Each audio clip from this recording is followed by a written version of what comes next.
About 100 years ago, monsters suddenly appeared on Earth. The horde of monsters destroyed countless cities. The humans that survived the chaos found shelter in the few remaining fortresses. Inside Fortress Number 54's sky-high walls, we see a small city with numerous buildings. A voice echoed throughout the fortress city, warning its citizens to remain within the safety of the city walls. It also warned that citizens should stay away from the mysterious 9 huge sinkholes that appeared out of the blue. The sinkholes probably led to the abyss where ferocious creatures were abundant. A frightened young lady in tattered clothing was seen trying to escape from a group of delinquents. She was unable to run away any further because she encountered one of the abyss holes and was now trapped. We discover that the group of delinquents and the young lady are classmates attending the same academy. A group member ridicules the girl, stating that a lowly person like her should be very grateful to be able to attend the same school as their group leader, named Wang Kai. He points at their scumbag leader behind him. The idiot leader opens his filthy mouth and tells her that she only has 2 choices. 1, to let him have his way with her, or 2, she jumps down the abyss hole. She responds in anger, telling him that he was a psycho who assaults others and silences witnesses with intimidation. She then goes on to mention another female classmate called Goddess Lin, and that Wang Kai will never have his way with either of them. With a slightly creepy and crazed look on his face, he tells her that Goddess Lin, named Lin Ling, will definitely marry him. She has no choice but to obey, because he schemed against her and threw her brother in jail. He then tells the terrified young lady to forget about Lin Ling, and with a lustful gaze and a maniacal chuckle, he proceeds to reach for one of her soft and ample assets. He mentions that if she behaves and lets him thoroughly enjoy himself with her, then he would spare her life. She retreated backwards toward the abyss hole until there was no more room left to retreat. She looked down into the huge hole, agonizing over whether it would be better to jump and keep her purity or stay and let this beast have his way with her. All of a sudden, some clicking noise was heard coming from the abyss. The clicking noise sounded like it was heading closer and closer to them. The delinquent group started shivering in fear and asked one another if they knew what that sound was. A vicious-looking bone-faced monster climbed out of the hole and confronted the group. Scared, shocked, and confused, the idiot leader wondered how a B-class type beast would appear in that location, while another delinquent group member screamed that they should run away that instant. Oh my, there's no escape.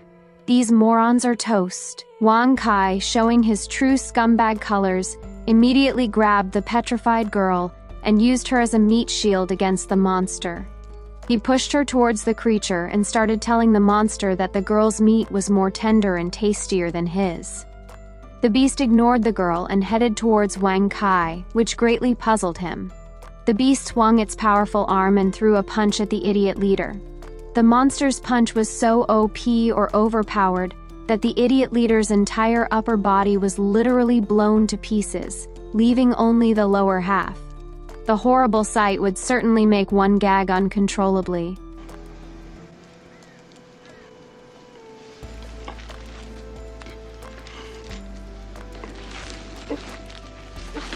The other 3 delinquent group members happened to look back and saw their leader destroyed with one punch. They yelled bloody murder and frantically sped up their escape from the evil monster. One of the group members was a little quicker than the others and was able to gain a slight lead, while the other 2 unfortunate souls lagged behind.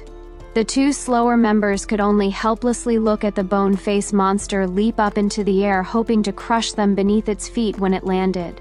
And that's exactly what happened.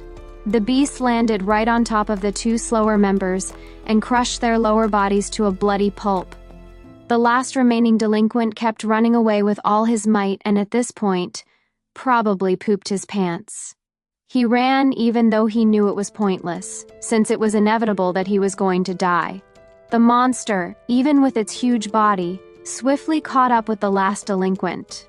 The monster grabbed the last person with its bare hands, lifted him over its head, and easily tore the boy in half.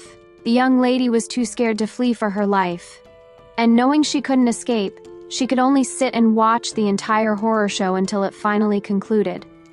Part of her was probably rejoicing inside, seeing this group of scumbags getting what they deserved. Once the beast finished slaughtering the entire group of bastards, it returned to face the girl.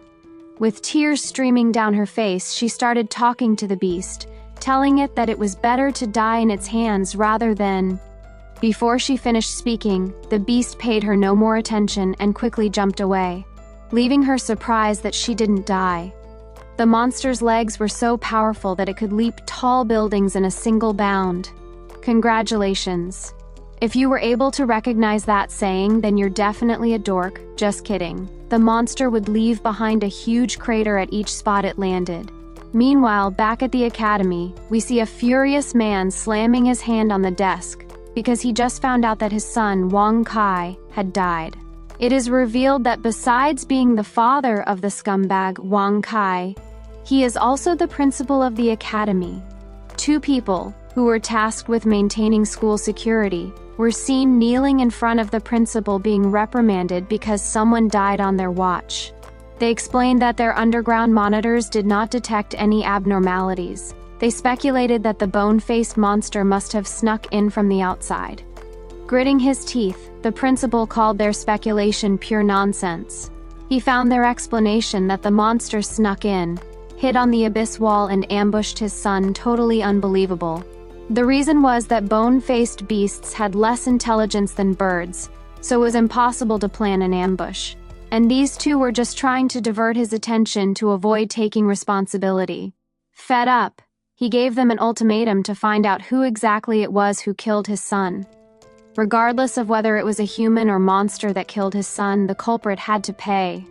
He also ordered them to track down the bone-faced beast and kill it. The scene shifts back to the bone-faced monster. We see it continuing to jump from one building to the other, heading towards its destination. It headed towards a cliff where 4 monster heads are carved. I guess this is supposed to be a parody of the head carvings of the 4 US presidents on Mount Rushmore. It lands on the rightmost head of the cliff sculpture, where 2 other bone-faced beasts and a young man were waiting. It knelt down on one knee, bowing in a subservient position to the youngster, like a slave would do to a master.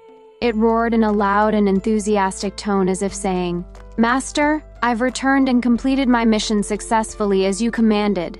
The young man is our protagonist. His name is Lin Yuan. He is the brother of goddess Lin, mentioned previously by the now-deceased scumbag Wang Kai. Our protagonist calls the bone-faced monster that just returned Number 1. Knowing that Number 1 was probably being tracked, our MC used his special ability to send the beast along with Number 2. We're not talking about poop here.